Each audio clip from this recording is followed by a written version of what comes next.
हमारे राजस्थान में जो सरकारी शिक्षा है वो बहुत मजबूत हुई है।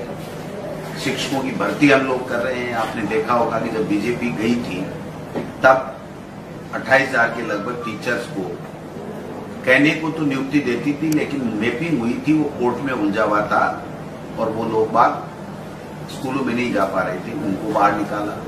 फिर जो हेडमास्टर की भर्ती थी, प्रधानाध्यापक की, लाइब्रेरी की, पीटीआई की, सेकंड ग्रेड की 9,000 9,500 की भर्ती थी, व्याख्याताओं की जो 5,000 की भर्ती थी, उसको हमने धरातल पे उतारा। और जो वेटिंग के लिए जो लोग बाग कोर्ट में, हाई कोर्ट में, सुप्रीम कोर्ट में थे, उनके भी फैसले किए गए। मैं समझता हूं कि 31,000 की भर्ती रीट की एग्जाम हो चुकी है, जल्दी से इसका रिजल्ट आएगा तो उसके बाद में हम लोग कर पाएंगे।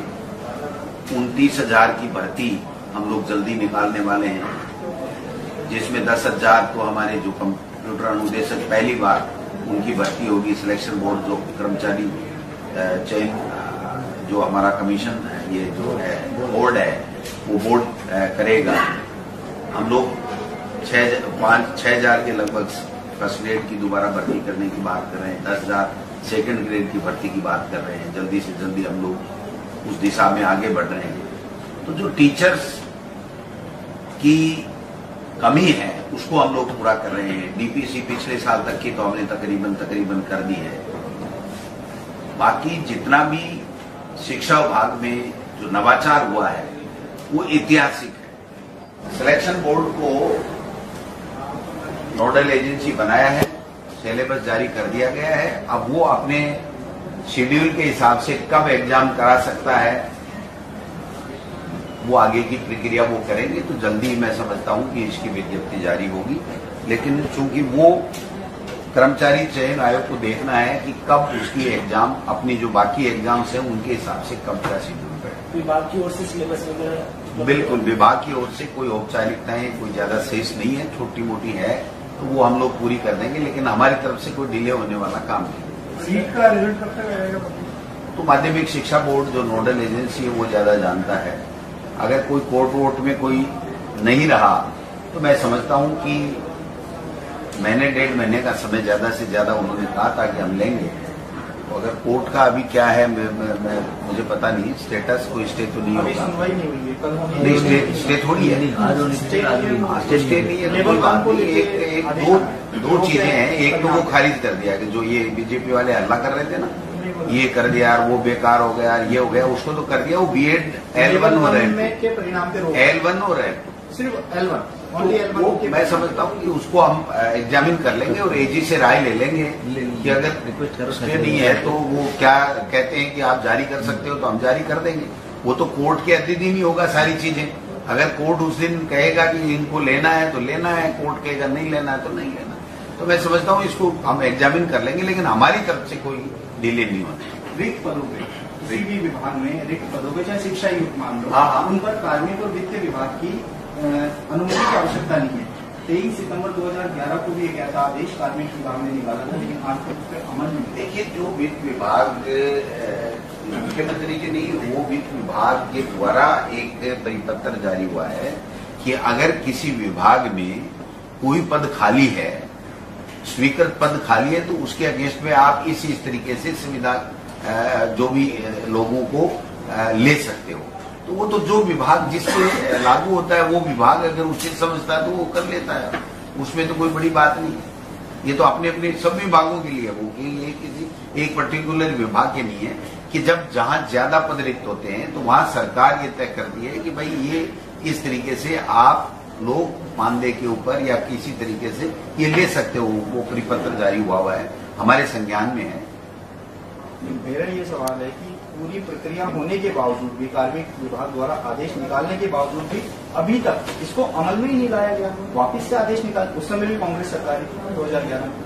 नहीं, अमल में तो जिसको लाना होगा लाएगा, क्यों नहीं लाएगा? जिस विभाग को जो जरूरत होगी करेगा अपना काम।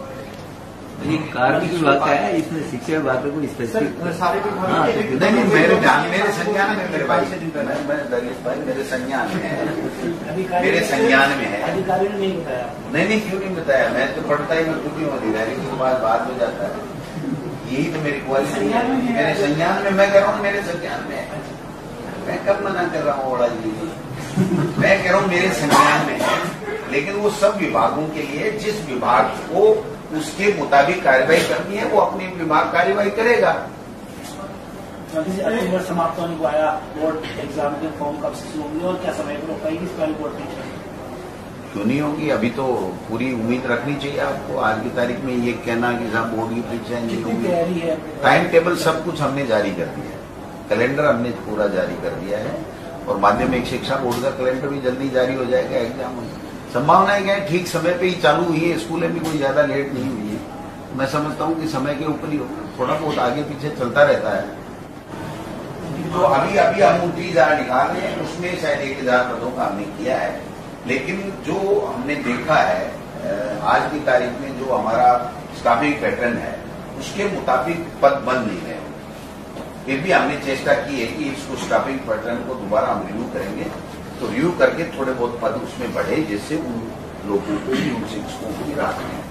एक शिक्षा विभाग में 29,000 पदों की बात है, ये खाता तैयार किया है, कौन कौन से विभाग में क्या क्या कौन से? मैंने जारी कर दिया, आप सबने चला भी दिया। आप कहोगे दोबारा व्हाट्सएप करो, इसलिए तो आपको पता है। देखो 10,000 के तो सेकंड ग्रेड है, 6,000 के लगभग फर्स्ट ग्रेड है, 10,000 समथिंग आपके कंप्यूटर अनुदेशक हैं, जो सेकंड ग्रेड के 10,000 हैं और 1,000 विशेष शिक्षक, कंप्यूटर अनुदेशक 10,000, उपकार्याध्यक्ष 460, 461, ग्रेड 461, 461, ऐसे सारी भर्तियों में तो कमाल हो। मुख्यमंत्री जी ने आप देखो जितनी वेटिंग में थी, जितने कोर्ट में थी उसको निकाल रहे हैं, बीजेपी के समय कोर्ट में थी उसको निकाल रहे हैं, नई भर्तियां कर रहे हैं। और ये आने तरह तरह के बीजेपी वाले जो है वो आरोप लगा रहे हैं, उसके बावजूद भी न टिक रहे हैं। नहीं, लेकिन सर आरोप नहीं, ये आप भी मानते हो वास्तविकता में पारदर्शिता नहीं हो पाती भर्तियों में? क्यों नहीं हो पाती? इच्छा शक्ति होनी चाहिए ना। पकड़ा है ना हमने, ये भी तो पकड़ सकते थे ना। ये ब्लूटूथ चप्पलों में पहली बार आ रहा है क्या? डमी कैंडिडेट पहली बार आ रहे हैं क्या? हिंदुस्तान में, राजस्थान नहीं बल्कि पूरे हिंदुस्तान में किसी भी स्टेट में ये सब लोग प्रयास करते हैं भर्ती के वक्त। जो एग्जाम्स होती हैं उसमें पेपर आउट कराने का प्रयास करते हैं, नकल कराने का प्रयास करते हैं, कई जो फर्जी चीटिंग भी करते हैं कि हम करा देंगे जबकि उनका कोई लेना देना नहीं है, तो उनके साथ भी चीटिंग होती है। तो इसमें सब में सख्ताई की हमने और पहली बार ये कहा कि सरकारी कोई कर्मचारी अधिकारी अगर हो गया तो उसको हम टर्मिनेट करेंगे। पहली बार हुआ है कि कोई प्राइवेट स्कूल ने गड़बड़ कर ली तो उसकी मान्यता समाप्त कर देंगे। पहली बार फ्री के अंदर बच्चों को एग्जाम देने की बात की है। आप देखिए कि सबको फ्री एग्जाम दिलाए।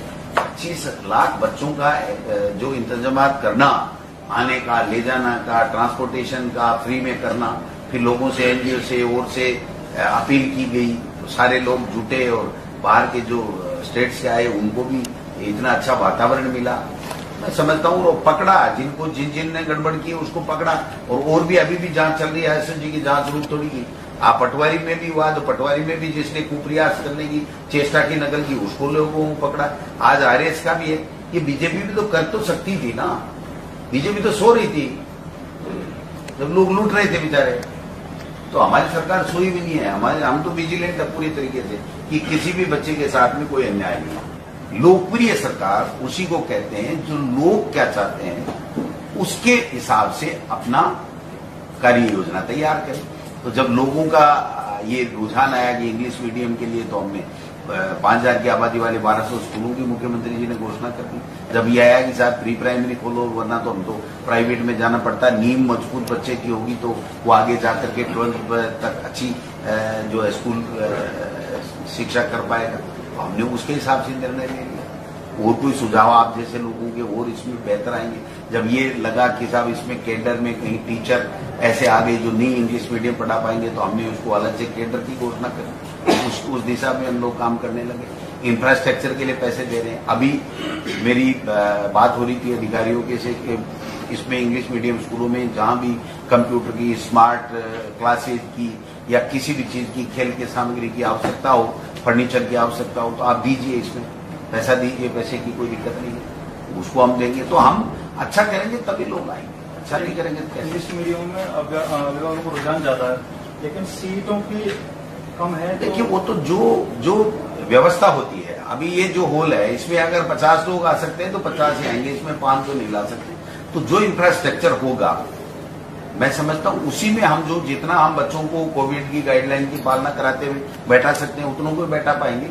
लेकिन आप निश्चित मान के चलिए कि धीरे धीरे जब इसका विस्तार होगा तो इसका बहुत बड़ा एक लाभ हमारे जो गरीब परिवार हैं, जो छोटे व्यापारी हैं, दलित हैं, माइनॉरिटी के लोग हैं, जो ईडब्ल्यूएस में आने वाले लोग हैं,